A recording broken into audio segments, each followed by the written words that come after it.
అదృష్టవశాత్తు గతంలో అనంతపురం నగరాన్ని ఎమ్మెల్యే దగ్గుబాటి లాంటి వారు పరిపాలించలేదని, లేకుంటే ప్రజల పరిస్థితి ఎలా ఉండేదో ఊహించడమే కష్టంగా ఉందని వైసీపీ జిల్లా మైనారిటీ ఎస్సీ ఎస్టీ సెల్ నాయకులు అన్నారు. జిల్లా పార్టీ కార్యాలయంలో జిల్లా minority cell, SC cell, ST cell విభాగ అధ్యక్షులు సైఫుల్లా బేగ్, మల్లెమీద నరసింహులు, శ్రీనివాసులు నాయక్ మీడియా సమావేశం నిర్వహించారు. ఈ సందర్భంగా వారు మాట్లాడుతూ, ఎన్నికల ముందు అన్ని వర్గాలకు హామీలు ఇచ్చి ఇప్పుడు అన్ని వర్గాలను మోసం చేసిన ఘనత కూటమి ప్రభుత్వానికే దక్కుతుందన్నారు. ఈ ప్రభుత్వంలో మోసపోని వారంటూ ఎవరూ లేరని అన్నారు. డిఎస్సి ప్రక్రియను అపహాస్యం చేస్తూ నిరుద్యోగుల కడుపు కొట్టారని విమర్శలు చేశారు. ఇచ్చిన వాటిలో ఏ ఒక్క హామీ కూడా నెరవేర్చలేదన్నారు.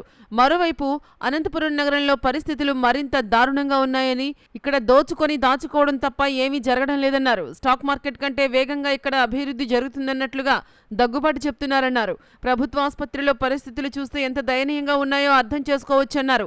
గతంలో అనంత వెంకట్రామిరెడ్డి అనేక సార్లు ప్రభుత్వ ఆసుపత్రిని సందర్శించి వైద్యాన్ని మెరుగుపరిచారని అన్నారు. దగ్గుబాటి లాంటి వారు గతంలో ఉంటే ఎంతో మంది ప్రాణాలు కోల్పోయేవారని సైఫుల్లా బేగ్ అన్నారు. వీళ్ళు సుపరిపాలన అంటున్నారు కదా, ఎవరు చెప్పారు వీళ్ళకి సుపరిపాలన అందించారని?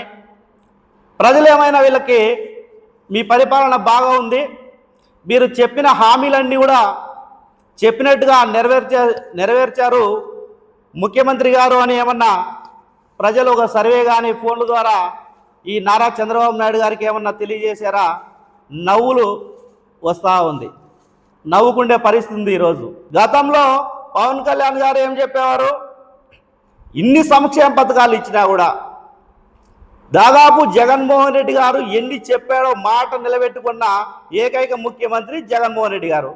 ఆయన చెప్పిన విధంగా చెప్పినట్లు చేశారు.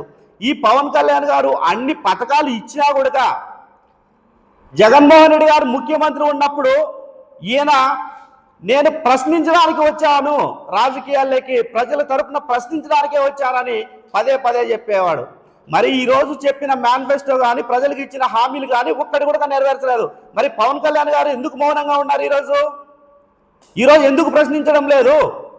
కోవిడ్ టైంలో జగన్మోహన్ రెడ్డి గారు వాలంటరీ వ్యవస్థ పెట్టకుండా ఉంటే గన దాదాపు ఈరోజు రాష్ట్రంలో 4 కోట్ల మంది జనాభాలో 2 కోట్ల మంది మిగిలేవారేమో తెలియదు. అలాంటి కోవిడ్ ఇప్పుడు వచ్చిందనుకో, వీళ్ళ పరిపాలనలో ఒక్కరు కూడా మిగలరు. అది దేవుడు చూస్తూ ఉన్నాడు. 50 సంవత్సరాలకు దళితులకు పెన్షన్ అన్నావు, దళితులకు వెన్నపోటు పెడిచావు, దళితులను మోసం చేశావు. ఈరోజు ఆ పెన్షన్ మాత్రం ఇవ్వడంలే. గుడివాడ అమర్నాథ్ గారు ఆ మాట అనేదానికి లాండాను కాపాడుతూ ఉంది. ఒక గౌరవ ప్రధానమైన హోం మంత్రి పదవిలో ఉంది, ఆమెను ఇలా మాట్లాడచ్చా అంటున్నారు.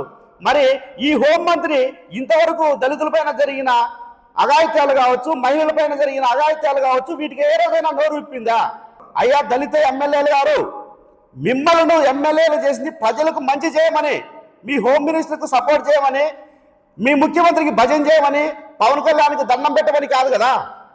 ఈయన మడకశిర శాసనసభ్యులు ఉన్నారు.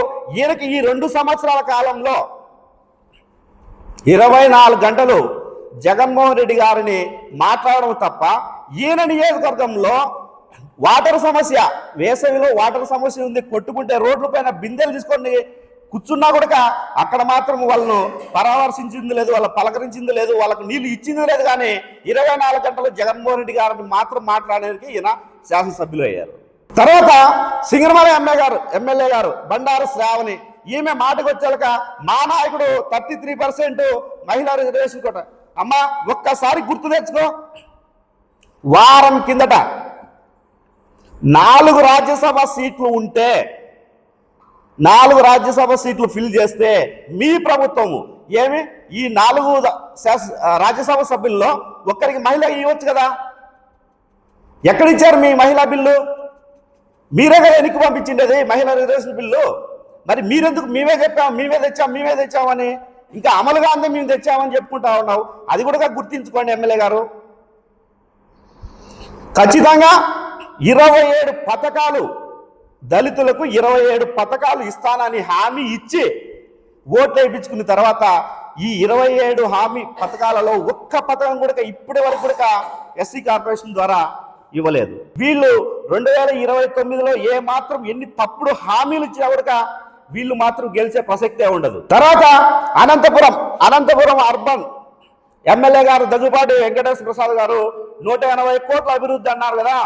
180 కోట్ల అభివృద్ధి ఎక్కడ చేశారు? ఏ ప్రాంతము? ఏమో దానికి పేర్లు లేవా? ఊరికి అంకెల్లో 180 కోట్లు అని చెప్పడానికి సరిపోతుందా? గతంలో అనంత వెంకటరామరెడ్డి గారు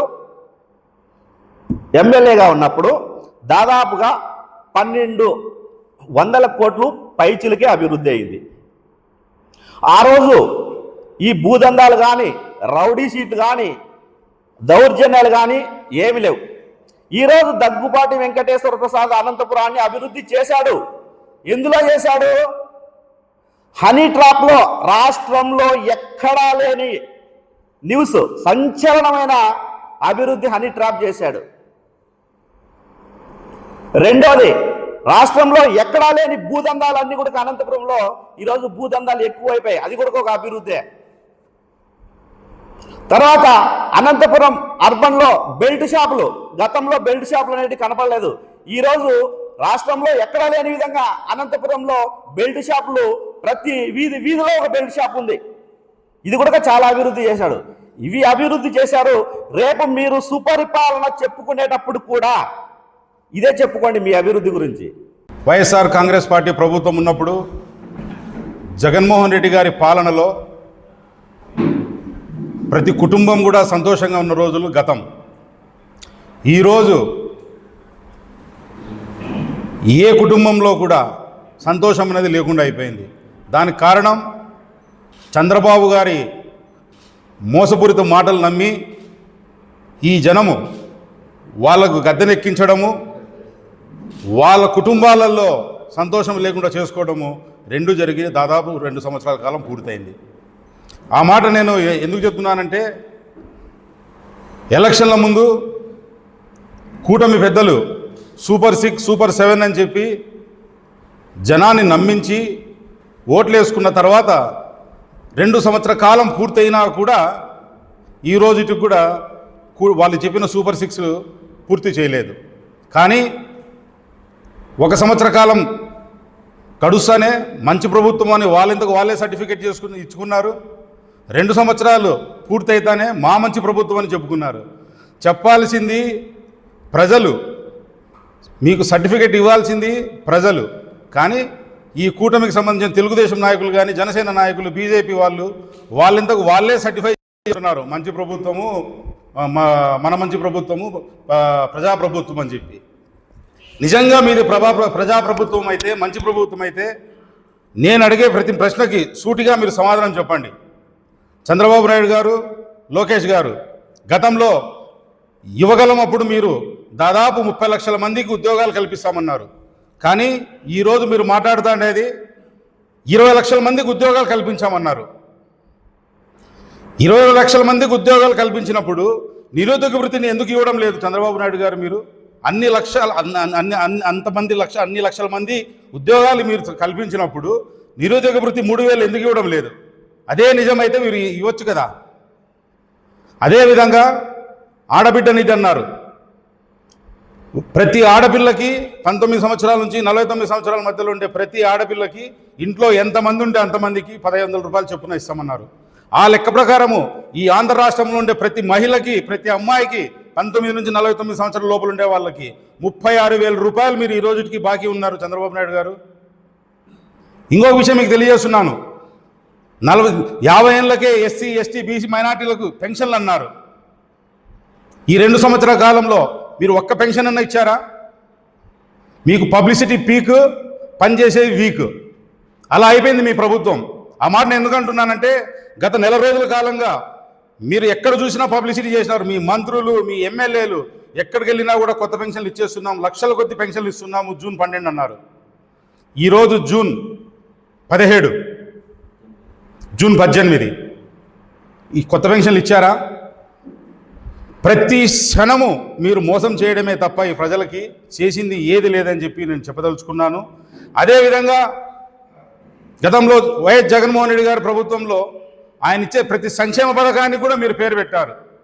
బటన్ నొక్కడం పెద్ద సమస్య ఏం కాదు, ఇంట్లో పండుకున్న ముసలమ్మ కూడా బటన్ నొక్కుతుందన్నారు. ఇదే ముసలైన బటన్ నొక్కేదానికి ఎందుకు ఆలోచిస్తున్నారో అర్థం కావడం లేదు. 75 సంవత్సరాలు పైబడిన చంద్రబాబు నాయుడు గారు బటన్ నొక్కేదానికి మీకేం సమస్య? కాపు నేస్తం ఎక్కడ? ఈబీసీ నేస్తం ఎక్కడ?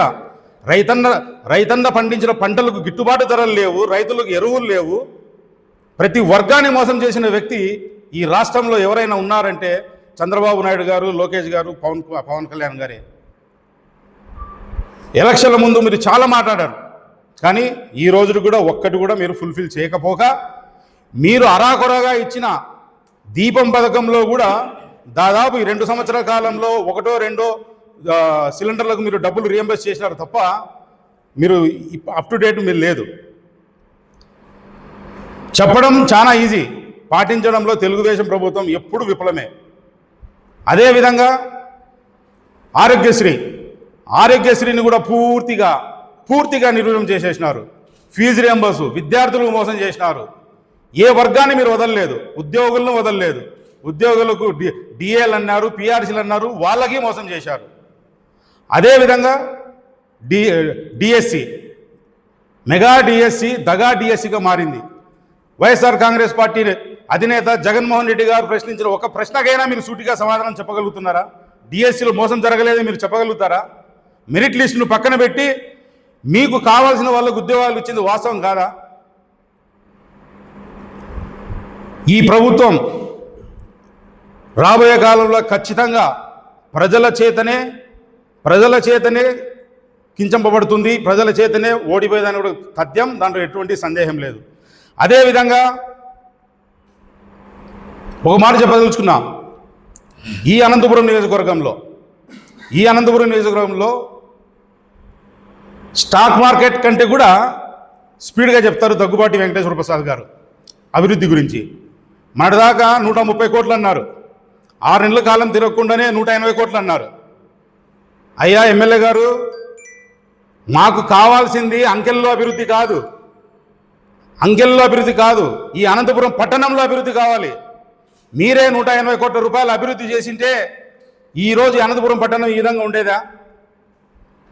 మాట్లాడితే మీరు గతంలో జరగలేదు అంటారు. ఒకటి ఆలోచించండి, అనంతపురం పట్టణంలో ఉండే మౌలిక సదుపాయాలలో గతంలో వెంకటరామరెడ్డి గారు ఎమ్మెల్యేగా ఉన్నప్పుడు మేము చేసిన అభివృద్ధి సత్యం. మీరు అభివృద్ధి చేశాము అంటే మీ అభివృద్ధి జరిగిండేది మీ కాంట్రాక్టర్లు అభివృద్ధి చెందినారు, మీ పార్టీ నాయకులు అభివృద్ధి చెందారు తప్ప ఈ అనంతపురం నగరంలో ఎటువంటి అభివృద్ధి జరగలేదనేది సత్యం. ఇంకో విషయం గమనించండి, మీరు ఖచ్చితంగా నిజంగానే అభివృద్ధి జరిగినంటే ఈరోజు అనంతపురం పట్టణం ఈ విధంగా ఉండేదా? కేవలం దాచుకో అన్నట్టుగా జరుగుతుంది తప్ప ఇంకొకటి అనంతపురం పట్టణంలో జరగడం లేదు. అదేవిధంగా అనంతపురం పట్టణంలో ఉండే హెడ్ క్వార్టర్లో ఉండే ప్రభుత్వ ఆసుపత్రి పరిస్థితి ఈరోజు ఏముంది గమనించండి ఒకసారి. అక్కడ ఏం జరుగుతుంది? ప్రతిరోజు మీకు సంబంధించిన దినపత్రికల్లో ప్రతిరోజు కథనాలు వస్తున్నాయి. ఏ రోజైనా మీరు సందర్శించారా? గత ఎమ్మెల్యే శ్రీ అనంత వెంకటరామరెడ్డి గారు ఉన్నప్పుడు హాస్పిటల్ పట్ల, ఆడుండే పేషెంట్ల పట్ల ఆయన ఇచ్చిన భరోసా కానీ, హాస్పిటల్లో సందర్శించి అక్కడ ఏమి కావాలి వాళ్ళకి, అక్కడ ఎటువంటి సదుపాయాలు కల్పించాలని చెప్పి నిరంతరం హాస్పిటల్లో కూడా ఆయన పర్యటించిన దాఖలాలు ఉన్నాయి. ఈ అనంతపురం పట్టణ ప్రజలు కానీ, ఈ జిల్లా ప్రజలు కానీ చేసుకున్న పుణ్యం ఏమంటే, గతంలో మీలాంటి వాళ్ళు ఎమ్మెల్యేగా లేరు. కోవిడ్ కాలంలో మీలాంటి ఎమ్మెల్యే కోవిడ్ కాలంలో ఉండింటే ఖచ్చితంగా లక్షల మంది చనిపోయింది అనంతపురంలో. ఈరోజు అదే దుస్థితి అనే అనంతపురంలో ఉంది. మీ పార్టీ పట్ల మీరు చేస్తున్నది మిమ్మల్ని మీరే ప్రశ్నించుకోండి. నేను ఏం చేస్తున్నాను? నాకు ఓట్లేసిన గెలిపించిన ప్రజలకు నేను ఏ విధంగా న్యాయం చేస్తున్నాను? వాళ్ళకి ఏ విధంగా నేను సహాయపడుతున్నాను? ప్రజలకు నేను కావాల్సిన సదుపాయాలు కల్పిస్తున్నామా లేదా అనేది కూడా మీరు ఆలోచించుకోవాల్సిన అవసరం ఉందని తెలియజేస్తూ, చివరిగా ఈ రాష్ట్ర ప్రజలకు, ఈ అనంతపురం పట్టణ ప్రజలకు నేను ఒకటే కోరేది, ఇప్పుడు ఎలక్షన్ కమిషన్ నిర్వహిస్తున్న సరికి సంబంధించి అప్రమత్తంగా ఖచ్చితంగా ఉండాల్సిన అవసరం ఉంది. ఎందుకంటే ముఖ్యంగా ఎస్సీ, ఎస్టీ, బీసీ మైనార్టీల ఓట్లు తొలగిస్తారు. మనము వైఎస్ఆర్ కాంగ్రెస్ పార్టీ సంబంధించిన వాళ్ళము, వైఎస్ఆర్ కాంగ్రెస్ పార్టీకి అభిమానులము, వైఎస్ఆర్ కాంగ్రెస్ పార్టీ కుటుంబ సభ్యులు అని చెప్పి మన ఓట్లనే తొలగిస్తారు. కాబట్టి మనం ఖచ్చితంగా దీని మీద అలర్ట్గా ఉండాలి, మన ఓటును మనం కాపాడుకోవాలని కూడా నేను తెలియజేస్తున్నాను. ఈరోజు ప్రెస్ మీట్ పెట్టడానికి కారణం ఏమంటే, గడిచిన 2 సంవత్సరాలు ఈ కూటమి ప్రభుత్వం పరిపాలనపై గొప్పలు చెప్పుకొని సభలు పెట్టుకొని వారికి వారే సెల్ఫ్ డబ్బా కొట్టుకోవడం, ఈ టీడీపీ నాయకులు ఎమ్మెల్యేలు కానీ మంత్రులు కానీ వారికి వారే చెప్పుకోవడం, దానిపైన మేము ప్రజలకు తెలియజేయాలని మీ ద్వారా ఈరోజు ఇక్కడ మీడియా సమావేశం జరుపుకోవడం జరుగుతుంది. ఈ కూటమి ప్రభుత్వం 2 ఏళ్లలో చేసింది ఏమంటే, ఊరినే ఈ రెడ్ బుక్ రాజ్యాంగము కేసుల్లో ప్రతి ఒక్కరిని తీసుకుపోవడము, ఈ రెడ్ బుక్ రాజ్యాంగమే జరుగుతుంది. కానీ ఈ కూటమి ప్రభుత్వంలో ఎక్కడా కూడా సంక్షేమ పథకాలు అయితే ఎక్కడా లేదు. దారుణం ఏమంటే, ఎస్సీ ఎస్టీ బీసీ మైనార్టీలు ఈ కూటమి ప్రభుత్వంలో సతమతలవుతున్నారు. ఎందుకంటే గడిచిన మన ప్రభుత్వంలో, మన జగన్ సార్ గవర్నమెంట్లో ఆ 2 సంవత్సరాల్లో 2,60,000 వాలంటరీ వ్యవస్థ తెచ్చాడు ఈ 2 సంవత్సరాల్లో. అప్పుడు 50 ఇండ్లకి ఒక వాలంటరీని పెట్టి గవర్నమెంట్ స్టార్టింగ్లోనే వాలంటరీ ద్వారా ప్రతి ఒక్క పేద బడుగు బలహీన వర్గాలకి దగ్గరే పోయి ప్రతి ఒక్కరూ సమస్యలను తెలుసుకోవడం జరిగింది. అలాగే సచివాలయం వ్యవస్థ అయితే ఏమి, 12,000 సచివాలయాలు ఈ మన జగన్ సార్ గవర్నమెంట్లో, మన ప్రభుత్వంలో, ఈ కూటమి ప్రభుత్వానికి మన గవర్నమెంట్ పోల్చుకుంటే ఒకసారి మీ ద్వారా తెలియజేస్తున్నాము. ఎందుకంటే ఈరోజు ఎస్టీలు కానీ ఎస్సీలు కానీ మైనార్టీలు కానీ 50 ఏళ్ళు దాటితే నేను పింఛన్ ఇస్తానని చెప్పేసి వాగ్దానాలు చెప్పిన ఈ చంద్రబాబు నాయుడు అయితేనేమి, ఈ పవన్ కళ్యాణ్ అయితేనేమి, లోకేష్ బాబు అయితేనేమి, ఈ రోజు కూడా చాలా వరకు ఎస్సీ కాలనీలో అయితేనే ఎస్టీ కాలనీలో అయితే మేము పోతే ఈ రోజుకు కొంతమంది మాకు పెన్షన్లు రావట్లేదని అంటే, మీ ద్వారా కూడా ఇది కూడా మీకు తెలియజేస్తున్నాం. ఇదే చంద్రబాబు నాయుడు కానీ లోకేష్ కానీ వాళ్ళు ఎవరైతే ఉన్నారో వారు ఫస్ట్ వాళ్ళ ఎమ్మెల్యేలు ఎవరైతే ఉన్నారో ఫస్ట్ గిరిజనుల తాండాలు అయితేనేమి, ఎస్సీ కాలనీలు అయితేమి, ఎక్కడైతే తిరిగి ఒకసారి ఈ వాలంటరీ వ్యవస్థ ఉన్నప్పుడు ఎలా ఉండేది, ఇప్పుడు ఎలా ఉందో ఒకసారి ఆలోచించమని చెప్తున్నాము. అలాగే ఈరోజు ఎస్టీ కార్పొరేషన్లో ఓన్లీ ఒక సంక్షేమ పథకాలు కానీ ఏది కానీ ఈరోజు కూడా ఎస్టీ కార్పొరేషన్లో కూడా ఈరోజు ఏమీ లేదని చెప్పేసి తెలియజేస్తున్నాము. అలాగే ఈ సర్ అనేది గిరిజన తాండాల్లో అయితే ఈ సర్ దాని మీద అవగాహన లేదు. ఎక్కడికి పోయినా కూడా ఈ అప్లికేషన్ ఎలా ఫిల్ చేయాలనేది కూడా తెలియదు. కొంతమంది అయితే టీడీపీ కార్యకర్తలు వాళ్ళ లీడర్లు ఒక రూమ్లో కూర్చొని అప్లికేషన్ తీసుకొని వాళ్ళే ఫిలప్ చేసి వాళ్ళే ఫోటోలు అతికించుకొని పంపిస్తున్నారు, వాళ్ళకి తెలియదు. దీని మీద కూడా మేము కలెక్టర్ గారికి కూడా మేము అర్జీ ఇస్తాము. దీని మీద కూడా ఈ గిరిజన తాండాలో అయితేనేమి చాలా అధ్వానమైన పరిస్థితి ఏర్పడుతుంది. మొన్ననే సింగనమల్లో కంప్లైంట్ ఇచ్చినాము, అంతకుముందు కంప్లైంట్ ఇచ్చినాము. సింగనమల్లో కూడా ఒక టీడీపీ ఒక లీడర్ వచ్చేసి ఒక ఆఫీస్లో కూర్చొని ఇదే వంతు పలికింది. దీని మీద కూడా చర్యలు తీసుకోవాలని చెప్పేసి కూటమి ప్రభుత్వానికి తగిన బుద్ధి చెప్తామని చెప్పేసి తెలియజేసుకుంటూ సెలవు తీసుకుంటున్నాం.